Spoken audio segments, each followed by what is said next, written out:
नमस्कार दोस्तों आज हम बात करेंगे सेंट्रल प्लेस थ्योरी की। दोस्तों ये एक जियोग्राफिकल थ्योरी है जो अर्बन सेटलमेंट्स और मार्केट एरियाज के स्पैटियल डिस्ट्रीब्यूशन को समझाती है। इस थ्योरी को जर्मन जियोग्राफर वॉल्टर क्रिस्टोलर ने 1933 में दिया था।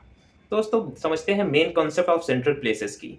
ये वो टाउन्स और सिटीज होते हैं जो एक स्पेसिफिक रीजन में गुड्स और सर्विसेज प्रोवाइड करते हैं। ये जगह इकोनॉमिक और सोशल एक्टिविटीज के लिए सेंटर होते हैं। अब दोस्तों बात करते हैं नंबर 2 हिंटरलैंड। एक सेंट्रल प्लेसेस के आसपास का एरिया जहां से लोग आके गुड्स और सर्विसेज खरीदते हैं, इसे मार्केट एरिया भी कहते हैं। अब बात करते हैं दोस्तों हम रेंज ऑफ गुड्स। ये मैक्सिमम डिस्टेंस होती है जो लोग किसी गुड्स या सर्विस को खरीदने के लिए ट्रेवल करेंगे। अगर डिस्टेंस ज्यादा हुई तो लोग इंटरेस्ट लूज कर देते हैं। फिर बात आता है दोस्तों एक मोस्ट इंपॉर्टेंट टर्म थ्रेशोल्ड। ये मिनिमम पॉपुलेशन साइज है जो किसी गुड्स या सर्विस के लिए जरूरी होती है ताकि उस बिजनेस को चलाना प्रॉफिटेबल हो सके। अब दोस्तों हम लोग बात करते हैं hierarchy of central places. Theory के मुताबिक सेंट्रल प्लेसेस एक हायरार्की में ऑर्गेनाइज होती हैं। कुछ बड़े सिटीज ज्यादा स्पेशलाइज्ड और सर्विस गुड्स प्रोवाइड करते हैं, जबकि छोटी जगह बस बेसिक नीड्स को पूरी करती हैं। फिर दोस्तों हम बात करते हैं hexagonal market areas. Central places theory का एक important aspect hexagonal market areas हैं।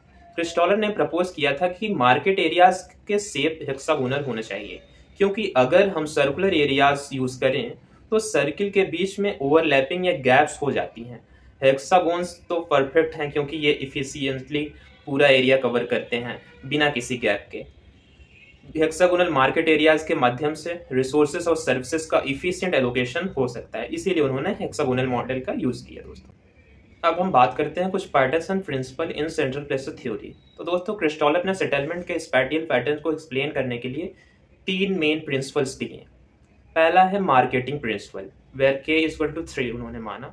इस प्रिंसिपल के अकॉर्डिंग एक सेंट्रल प्लेस का मार्केट एरिया 3 टाइम्स छोटा है उन सेंट्रल प्लेसेस के कंपैरिजन में जो उस रीजन में हायर ऑर्डर सेंट्रल प्लेस हैं।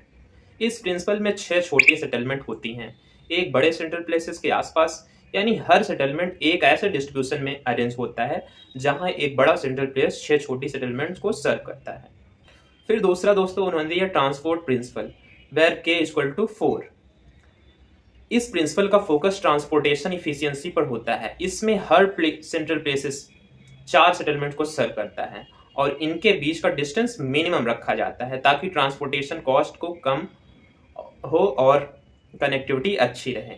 ये प्रिंसिपल ट्रांसपोर्ट नेटवर्क के आसपास सेंट्रल प्लेसेस का डिस्ट्रीब्यूशन बनाता है।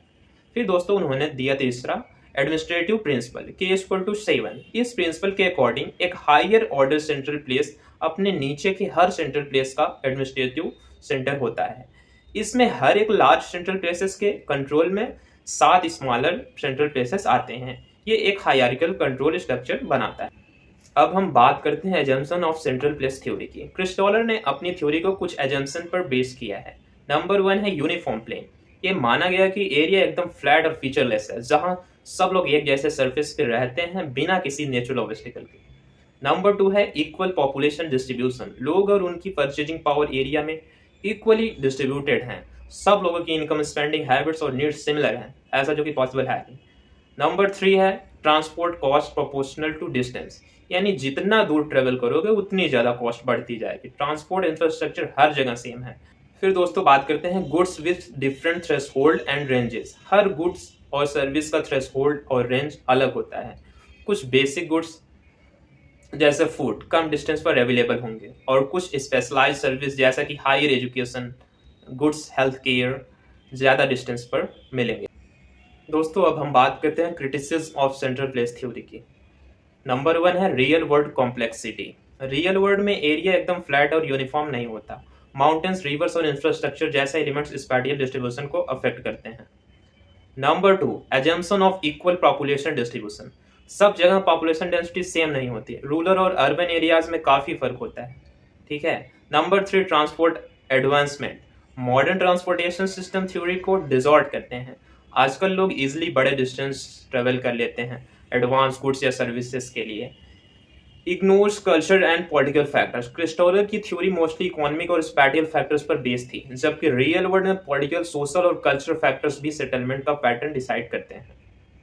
अब दोस्तों हम जितना पढ़ें उसका कंक्लूजन देखते हैं। सेंट्रल प्लेस थ्योरी एक सिंपल फ्रेमवर्क प्रोवाइड करती है जिससे हम समझ सकते हैं कि कैसे सिटीज और टाउन का स्पैटियल डिस्ट्रीब्यूशन होता है और कैसे वो अपने आसपास के रीजन्स को गुड्स और सर्विसेज प्रोवाइड करते हैं। लेकिन रियल वर्ल्ड कॉम्प्लेक्सिटी के कारण थ्योरी फुल्ली एप्लीकेबल नहीं होती। फिर भी ये अर्बन जियोग्राफी और प्लानिंग के लिए एक इम्पॉर्टेंट थ्योरेटिकल मॉडल है। तो धन्यवाद दोस्तों।